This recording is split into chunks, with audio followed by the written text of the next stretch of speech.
Hello, everyone. Welcome to our weekly discussion series that's hosted by the Chaldean Cultural Center in collaboration with U of M Detroit Center, Unique Voices in Films, and CMN TV. I'm your host, Wiam Nemu, and my guest today is Nabil Roumayah. Welcome, Nabil. Hi, Tahiyat. How are you? Good.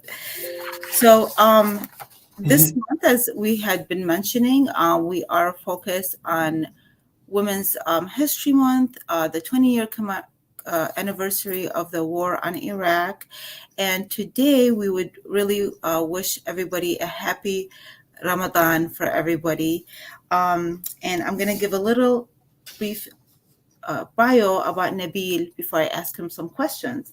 Nabil Roumayah is the president of the Iraqi Democratic Union of America. He is also a founding member and coordinator of the Network of Iraqi American Organizations, a network which includes over 28 cultural, ethnic, political, and NGOs Iraqi American organizations. Nabil has participated in organizing numerous activities in support of the Iraqi people's quest for freedom and democracy and helped the Iraqi community keeping ties with Iraq. And I can say, Nabil, from knowing you for over 20 years, Yep. I mean, I don't know that I've gone to any event without seeing you there, most of which you had coordinated. So I can vouch for your activities. And let's start. And why don't you tell us a little bit about your childhood in Iraq so that we can understand what's all this love and activities? Where does it stem from? So where were you born, and how was your upbringing like? Well, I was I was born in Baghdad in the middle of last century, and of course it was normal upbringing. Uh, I went to schools in Al Saadun Al Namudajiyya. I grew up. My childhood was in the Park Saadun area.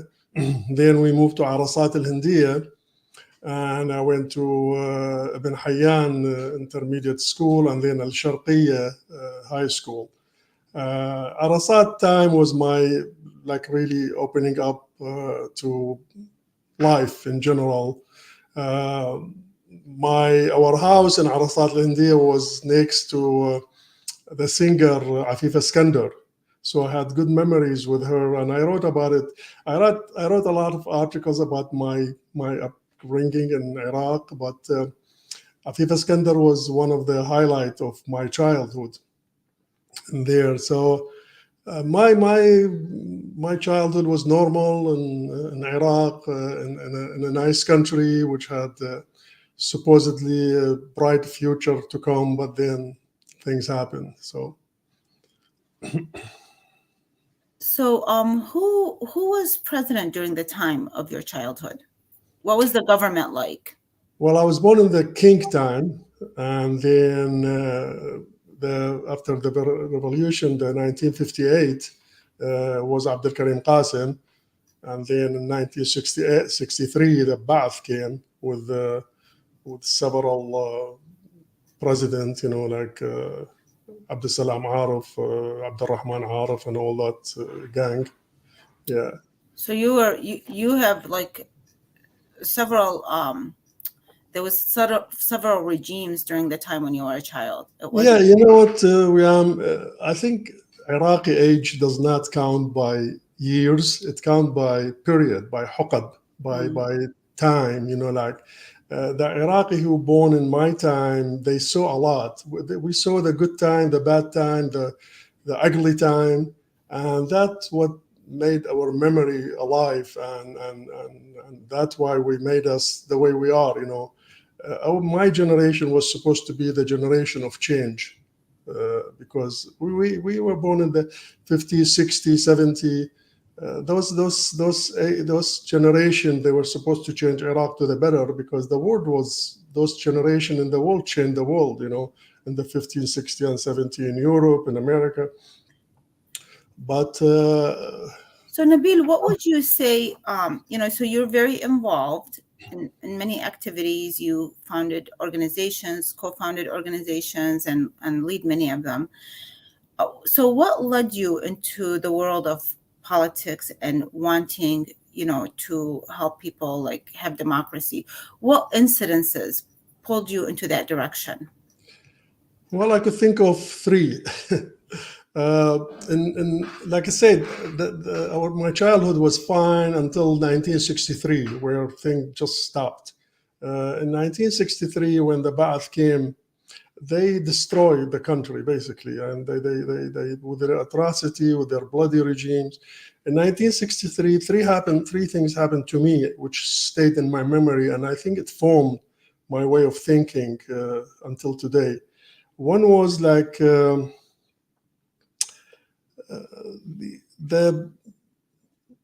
1963. Most of Iraqi like middle class were like leftists, left liberal in general. I grew up in a left liberal, household.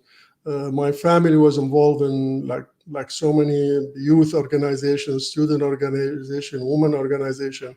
So we were marked. Our house was marked in 1963 as a bad house. So my family took me and my two sisters older than me and moved us to my I'm aunt. sorry, Nabil, did you say it was marked as a what? As a bad house? Like, It's about how they put a red mark on the house for the National Guard to watch this house, and because the people in it were like anti-Ba'ath, basically, and left and liberal. So so did they do that to all the liberals mostly? they did to a lot of activity. Most of the family who were active in that area, in the Karada Sharqiya, Arasat al-Hindiya, they put mark on it, and the National Guard was stationed in the end of the street watching those people. Wow. So it was a terrible time. So my family took us out and they ship us basically to my aunt houses in the same area in Arasat al-Hindiya, but it was like a safer house because my aunt was not, she was apolitics. She was not involved in politics. Anyway, like 3-4 days later in that house, like 3 o'clock in the morning, the National Guard, the Haras al-Qawmi, they came and surrounded the area, and guns was low, shooting guns and all that. And so eventually they were looking for a house belonged to the Iraqi Communist Party. They had a printing shop somewhere next in that area. But while they were looking for the house, they came in my aunt's house and they entered the house at 3 o'clock in the morning with their guns in their hand, and they put us all in one room. My aunt family, my family, me, and they took me out with guns all around me. I was like just a little guy. They put guns in my head, gun in my back, and I took them all over the house. They were looking for, I don't know what they're looking for. So they took me out in the garden. They took me in the middle. So that's kind of changed my perspective of freedom. But what happened then, the next door neighbor, the place when they had that printing shop for that party, they took them out. There was a man and a woman in there. And one of the National Guard, Haras al-Qawmi, came out with a book. We find out later on it was like a Maxim Gorky, the mother, Maxim Gorky, one of the famous books, international literature book. And he held it up in front of the people. I say, look at those criminals. What do they read? So what do they read? That stayed in my mind. People, what you think is make enemies. What you read makes enemy, and people died because of that. So that took me to another incident later on. Like everybody else in Iraq, I'm sure your family too. We had like a library, a book. We read Iraqi read books, read books of any books you could find out. You read. And we had a huge, like a library or like a book room, hundreds of books. But because of that, when the Ba'ath came and they were attacking people because of their way of thinking, of the way they read books, my grandma who doesn't know how to read or write, my mother, who was like a first grade, like a grade school teacher, they went into that room with the books and they started picking books any books with the red color, any books with the guy with a beard, any book with they thought it was like a left book, a liberal book, or something like. So they took those books, hundreds of them in Allage, and and they went next door. We had neighbor which had like an oven, a فرن خبز, تسوي خبز, فرن for bread outside, and they used to burn those books. So they made like tens of trips between my house and the other house burning those books. So that stayed with me. I was with them going and coming in that time. It stays with me like, why are we burning the books? I keep asking my grandma and my mom, why are you burning those books? What's wrong with those books? They're just beautiful books, beautiful words. And they didn't have no answer for me. And I find out later, the way you read, the way you think is what makes your enemy hate you and what makes you a better person. The third one, the third incident, which changed my perspective on life and made me the way I am, was that there was a monument by Faiq Hassan in Saht al-Tayaran, a beautiful mosaic monument. Was like a people holding doves, white doves, hamamat al-salam, in their hand. When the Ba'ath regime came, they came and plugged out the doves. They were afraid of doves. They were afraid of hamamat salam. That's how bad those people were. That's how those people ruled the country for 9 months of a bloody killing spree, and then eventually they make room for other bad regime, which ended up with Saddam Hussein eventually, and in his 40 years of atrocity. So little incidents in people's life makes their future. And I think those three incidents made my future and made me the way, made me love freedom, love liberty, love to human rights.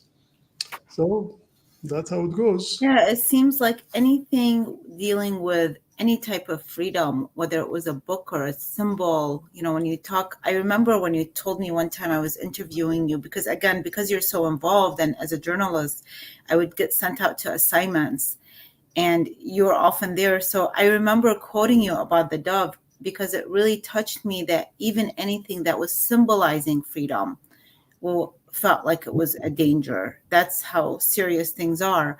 And regarding freedom of expression, I talk about, like, my father. He was the head of the railroad station he was the head of the accounting department in the railroad station. Mhm. And he made a comment when Saddam came into power, and he didn't even make it to his boss, just a colleague. And word got to the boss. And then for that, my father was punished by being relocated somewhere very far. And it was very strenuous on him, really, really broke his spirit for making a comment. And so that's why I too really believe in freedom of speech, because having tasted, even though I was a child, I might have not experienced it so much directly, although those incidences, they, like you said, you look around as a child and you're wondering what's happening. Later, as an adult, you see the impact these kind of things have on you. And so, telling me I didn't know your childhood experience, but now I see how you took all of that and really created something powerful here. Tell me how it started once you came here. Most people, when they come to the United States, they're very busy on survival mode, trying to make a living, trying to just get by. And I think in our case, a lot of the times the Chaldean community doesn't have the time, maybe, or the energy to place into the areas that you place. So how did you do that? Where was your start into these organizations? Well, like I said, because of those incidents, I started in Iraq basically believing in liberty, human rights, and social justice. But because of the regime atrocity at the time, my family kind of shipped me out of Iraq because they were afraid of me. I was like outspoken. I was like never shut up. So they were afraid of like I could be punished or like you said. And I had members of my family got arrested because of that. My uncle, my aunt, so we were watched. So I left Iraq and went around for a while. I stayed in Turkey for a while, and then in Syria, and then end up in London, England, uh, which I stayed there for like almost 10 years. Did my education there, and there London is the heart of the world. Everything happening in London, everything is whatever happened in the world, London will hear about it first. So we are very, very. I joined a student organization in there and youth organization, and I start working and organizing in my university, London University at the time, and started there. So I continue until I came to America, and I came in late 1978. I came to Michigan.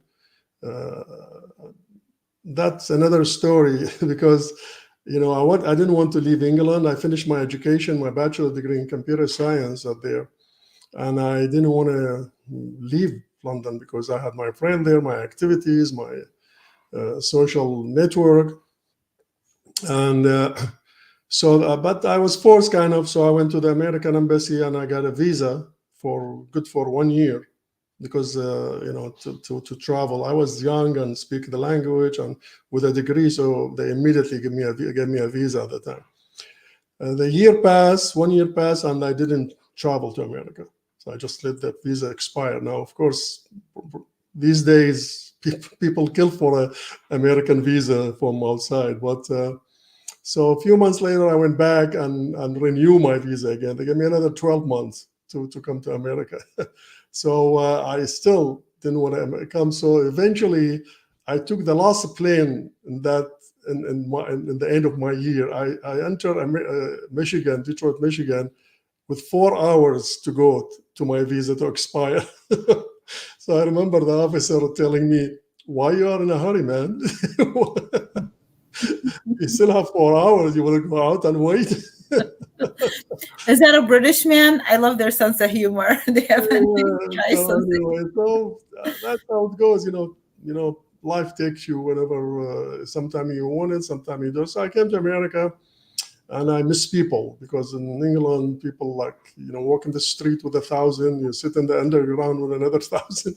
You came to America, you sit in your car alone and no people around. So I miss people, but eventually I joined some friends of mine, and we start organizing again, and we made the Iraqi Democratic Union, and we took it from there. And is the Iraqi Democratic Union is still active until today? Oh, very much, very much Very so. much.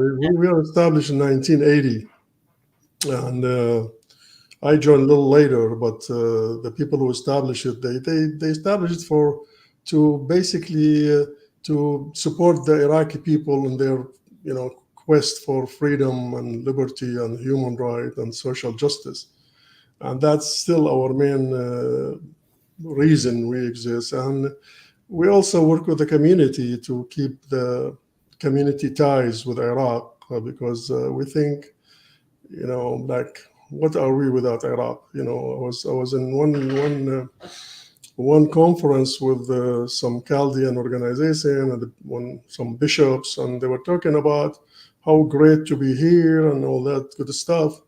And I told them, I stood there and say, what's Iraq? What's Chaldean without Iraq? What's Iraq without Chaldean? It doesn't work either way. Iraq without Chaldean lose one of the main color of its social wave. But Chaldean without Iraq, they how many generations are we gonna last? 1, 2, 3, and then become Polish American and Italian American and Iraqi American with no identity. So Iraq is important. We need to keep the tie with Iraq because of the problem what's happened, because of the political issue. Our kids could not go to Iraq. We couldn't go. So not like the Lebanese have very strong tie with their country. They always go there every summer. with us, we couldn't. So our tie with Iraq is getting weaker and weaker and weaker. And it's sad. It's really sad to see that. Well, I always felt jealous of people. I ended up visiting Iraq in 2000, but aside from that, afterwards was the 2003 war. And I always feel a little bit like a tinge of jealousy when people tell me, oh, I go, I'm from India. I go to India once a year usually. I missed a couple of years during COVID.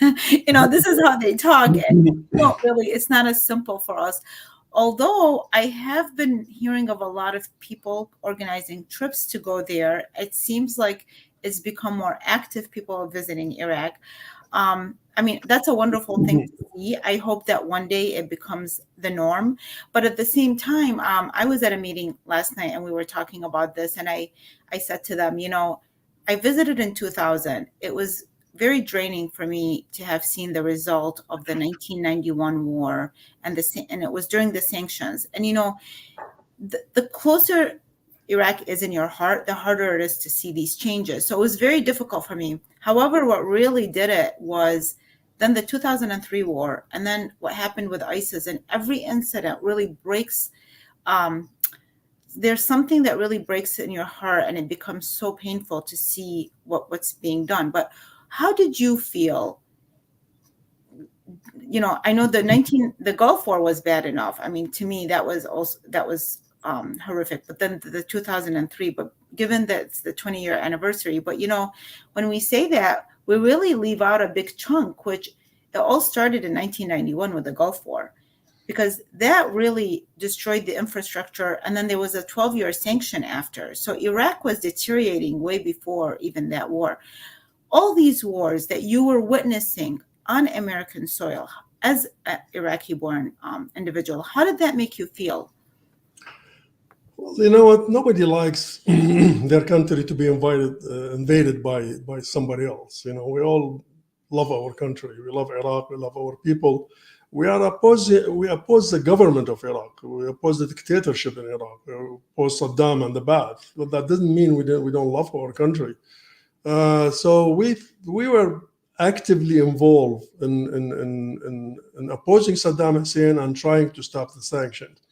So we were active. We met with senators, with the representative. We went to Washington so many times, demonstrating in front of the Iraqi embassy. We did our job at the time.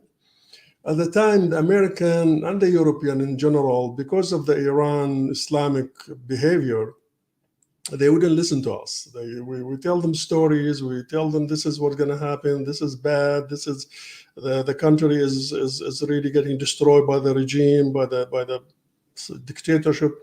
They were Saddam was their baby at the time, so they didn't listen to us until 2003, when the big thing happened.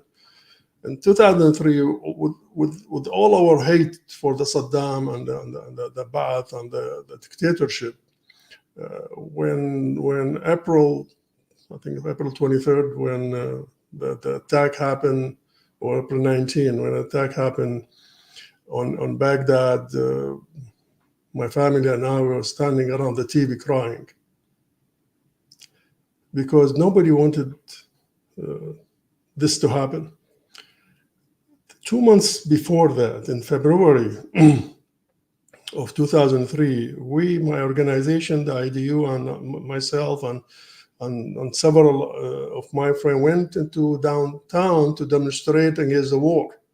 We joined thousands of workers, labor workers. They were having a demonstration. Thousands of us walked in the street of Detroit against the war. We were carrying a banner saying "No to Saddam, no to war. No to Saddam, no to war." That was our aim. Iraq need democracy, not war. So what we had, we were opposing the war because we knew that the war was not going to solve the Iraqi issue, and that's what happened. Look at the last 20 years. We wanted the Iraqi people to take their own destiny, to make their own history and change the regime from within. But the American came and changed it, and did, they did a bad job, a very bad job in occupying Iraq and not understanding the social structure of Iraq. They don't understand anything about Iraq. They just went there and took the government out and replaced it with nothing, basically. And they started, what they did there, they started the sectarian divide in Iraq, basically. And that's what led to so many problems, So one other thing I need to mention, a lot of we hear a lot of time people say, oh, because America took you in and took care of you, you should not say anything about them. You should love America. Yeah, we do love America. We love the American people.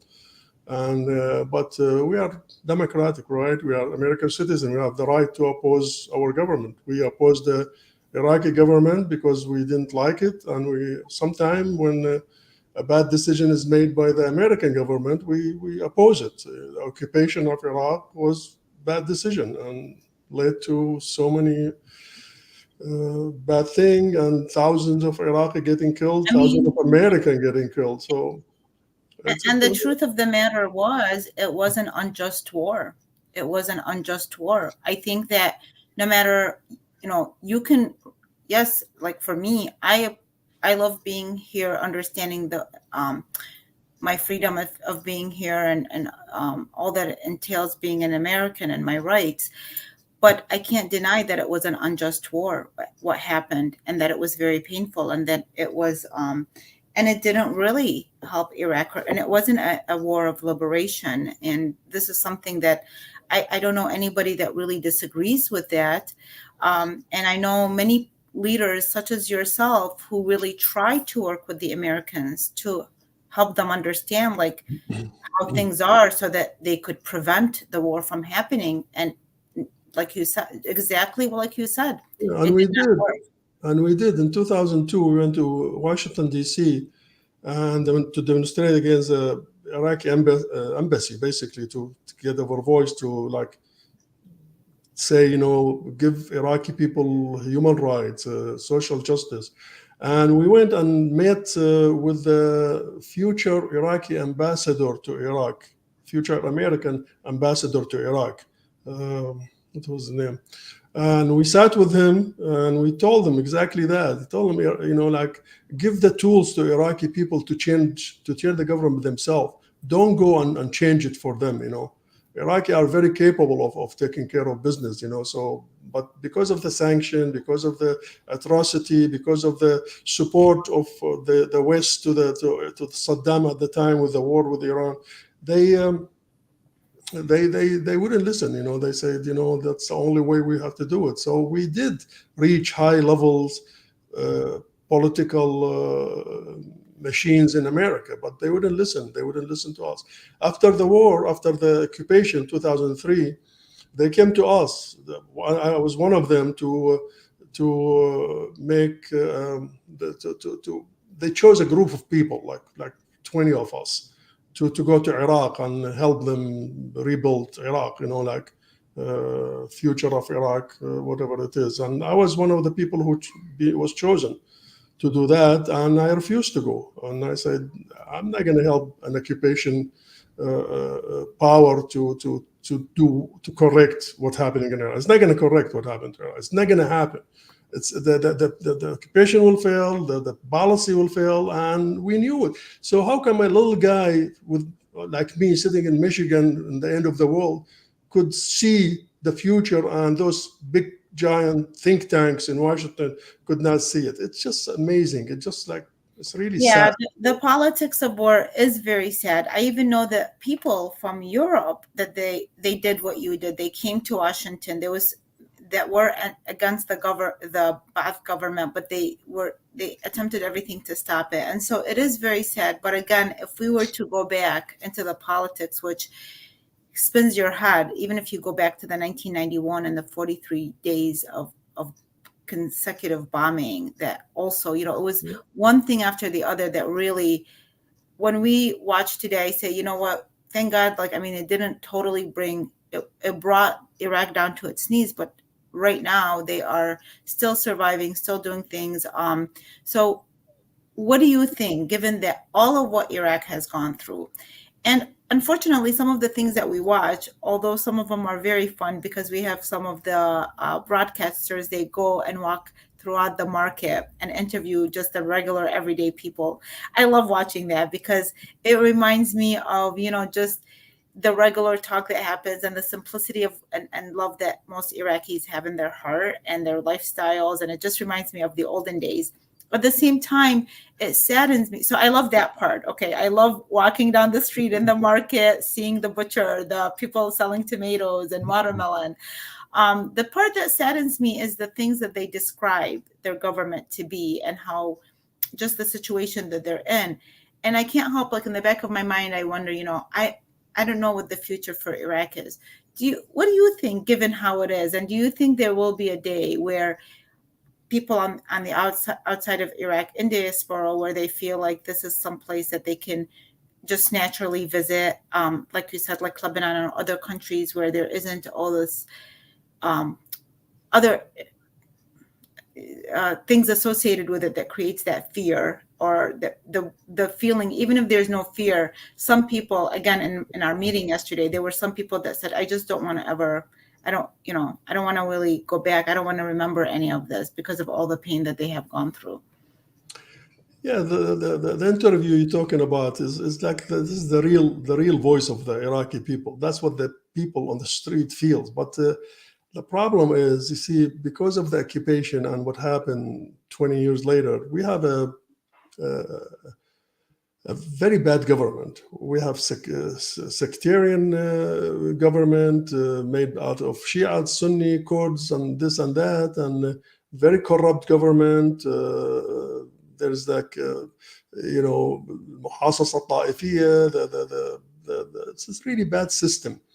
There's a bad system in Iraq, and it's not gonna go away for a while. It's been there for a while. It's gonna stay there.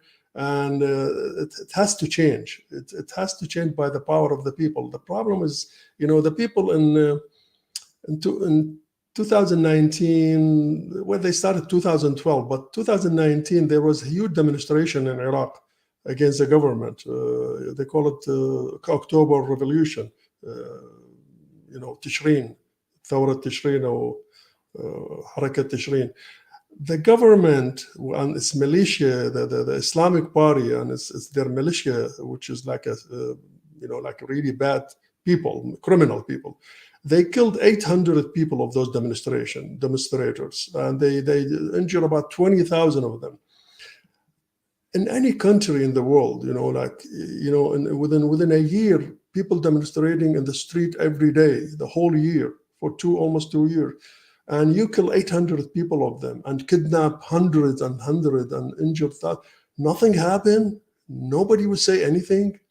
I mean, we are under the influence of America in general, which is supporting the sectarian regime in Iraq indirectly. 800 people died and nothing happened. Like nobody would say anything. No. One person died in Ukraine, or one person died in God knows where, on Russia or somewhere, and the whole world goes up and down. Like defending the human right, defending the freedom of speech. 800 people died, 20,000 injured, 1,000 get kidnapped, women and men and children, and nothing happened. So this is what the world we're living in. It's really a sad world we're living in. That's why we need people like you, like me, like organization like this. We need to speak up. We need to raise our voice and say, this is sad world. What's happening around us. I keep telling my friend, don't walk on the side. Walk in the middle. Walk in your politics, in your life, in your thought. Walk in the middle. Face the consequences. Don't walk on the side and say it's nothing to do with me. Yeah, it does. Everything has to do with you, because your children are going to suffer, your neighbor are going to suffer, your friends are going to suffer if you keep silence, if you don't raise your voice, if you don't say anything. And that's what we're pushing people to do. But people are ignorant. People are like, I don't know, they indifference. They don't care. They say, I feel like it's a hopeless situation. Like for me, it's the women's issues in particular. When I watch that, I see a lot of brave women in Iraq who are trying to make laws to protect women, like for honor killing or any violence against women. There's no laws at all to protect women. So this is something that's like a woman just, she they kill her for honor, whatever, if she goes on social media and it's not up to the family standards of, she just shamed them somehow and she gets killed and there's nothing, they don't have to have there's no consequences. And you're right, like for us, maybe we can't go on a physical level. Right now, the world has become global. It's become international through the internet. We have an influence. I think even just sharing our stories, we have some kind of an influence to utilize. And like you said, all we have to do is just utilize it. We don't even have to be there. I know in your case, Nabil, and this is, let's talk about something good and positive and productive. I would love to hear about your recent project because, again, this is something that, you don't stop. You're doing things in different ways. So yes, with all the organizations and the events, and you've upheld the Iraqi arts and culture and done so many like poetry readings and such. You have a book that you're working on or that's completed. Please tell us about your book. What's it about? When do we expect it? I'd love to hear about that. well, I encourage everybody. You see, every Iraqi has a story to tell. I don't care who. You stop anybody in the street and you say, "Are you Iraqi?" He'll say, "Yes." I say, "Tell me your story," because we all have a story to tell. And since we are outside our country, left our country for any reason, long time ago, those memories of Iraq, those memory of what we're doing here, what we've done here, is going to expire with us. We go, the memory goes with us. So I encourage everybody to write about themselves, write about their experience, write about what they've done in their life. Even if you don't want to publish those thoughts, give it to your children, to your grandchildren. Document your life and let your children learn about it, because we have a story to tell, and the story will die with us. So, because of that, we've been myself active in the last 40 years in the organizations and with the community, with what we're doing. I sat one day with myself, especially with the Corona time in 2019, when nobody was leaving home and we're all stuck at our homes. I decided to start writing what I've done, what I collected. It's not really writing; it's a collection of events and documents and speeches and articles. So I collected it in a book. So I start writing. But since we did so much, I was thinking like maybe it's going to be a small book with few pictures. It ended up to be probably 2,000 pages with 6,000 color pictures. It went out of hand, but then I said I cannot delete anything. So I shipped it to Iraq to publish it. I got a couple of, Oh, this is number one. This is the first part. okay. I got it. So And I there called are it, pictures inside of there. Did you what's keep that? did you keep the pictures? Yeah, there's tons, Oh my thousands of goodness. pictures. You are Oh, in there too. I can't wait till I Yeah, see it. you there So what too. do so you have it. You have it. I have some of it. I have some. It's finished. The printing is done, and it's getting shipped slowly because it's a very heavy book, and we're having difficulties getting it back to America. So we're collecting it slowly, but it's coming out. I called it مسيرة عراقية في المهجر الأمريكي. So the Iraqi journey in the American diaspora. Basically, the idea is, like I said, write your story. Write your story. Don't let it die with you. It's a beautiful. We have beautiful stories to tell. Pass it to your children, and that's basically how our memory stays, and how get our people, our children and grandchildren, to love their country and attach to it when they know what their parents are doing. So write, document, and write your story, guys. You know what? That's again, you're always doing wonderful things. Congratulations for this big project? Because I know when we were talking, you were still, gathering some things and or trying to wait for the printing. But I know that this is a very big project, and I'm so glad that you put it together, because all your years of experience, everything that you just told us, like I said, I've quoted you. I mean, I've quoted you in articles, I've written about you. But even in my books, there's some things that you said that, we can't easily find in any books. And so people like yourself need to document this for the sake of everybody, not just the younger generation, but people who are like educators, researchers. We need to be able to tap into that one day when we are doing research. So thank you for all your work, Nabil. I'm sure, I will see you soon. and more of your books are, you have to do a book signing, right? So I will see you there. And I'll definitely talk to you when everything happened coming here. We're gonna do some book signing and stuff like that other eventually. activities which we'll attend, Yeah, will promote, we'll be more than happy to, because thank it's a you. very small token of our appreciation to your incredible work. Thank you very much. Thank you so much, Nabil.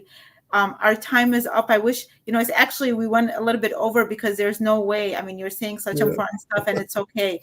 But, I could talk to you for so much longer, because again, I think asking you questions, you are somebody who, I think that regardless of your political thoughts, you are very fair in saying your perspective. And I think people like yourself, we can have a decent political conversation.